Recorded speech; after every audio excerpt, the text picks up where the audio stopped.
2018 December Magic Express गाड़ी condition भी बहुत भल अच्छी भीतर भी खोलिक देखे पारे express GS4 top model Jajpur registration पकई दिया जाए आपनकर गाड़ी ऊपर इंस्पेक्शन हैला पर आपण टेस्ट ड्राइव नेला पर आपनकर गाड़ी ऊपर जहां भी रिक्वायरमेंट रहइबो अपडेट हेकि रखा जायछि ता परे भी जदी कस्टमर आसिला पर कस्टमर कर जहां रिक्वायरमेंट सब करके दे बुझि पाइले हमको लगुच भल जब कस्टमर आसिला कहे ना टायर टे भल लगुन आम चेंज कर customer satisfaction main important Jagannath सागे सागे ग्यारेज लगे पुणी नुआ टायर पड़ो सेकेंड हैंड टायर पड़ो भल टायर पकई दो नुआ टायर नुह सेकेंड हैंड भल टायर पकई दो बस चलला परिका गाड़ी टायर पकई दे तो प्राइसिंग विषय जब कथा केते कोन प्राइस रहला 4,20,000 आसिले कोन गोटा करबा नेगोशिएशन आगे 4,20,000 आपनकर ये प्राइस अछि ये फाइनेंस हे परिबो तो अप्रोक्स 80,000 टका हेले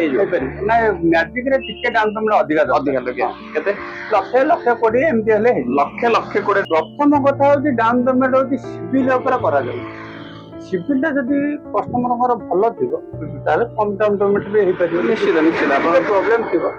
डाउन पेमेंट अधिका दरकार एवं बहुत सारा वीडियो देखा चैनल को सब्सक्राइब करूँ और निश्चित विजिट करूँ आपंकर Jagannath Motors Puri bypass road रे अच्छी जदि आपंकर गाड़ी उपर कौन अलग गाड़ी इंक्वारी दरकार देन भाई का नंबर ऑलरेडी अच्छी ऑफिस नंबर भी अच्छी कॉल करके इंक्वारी कर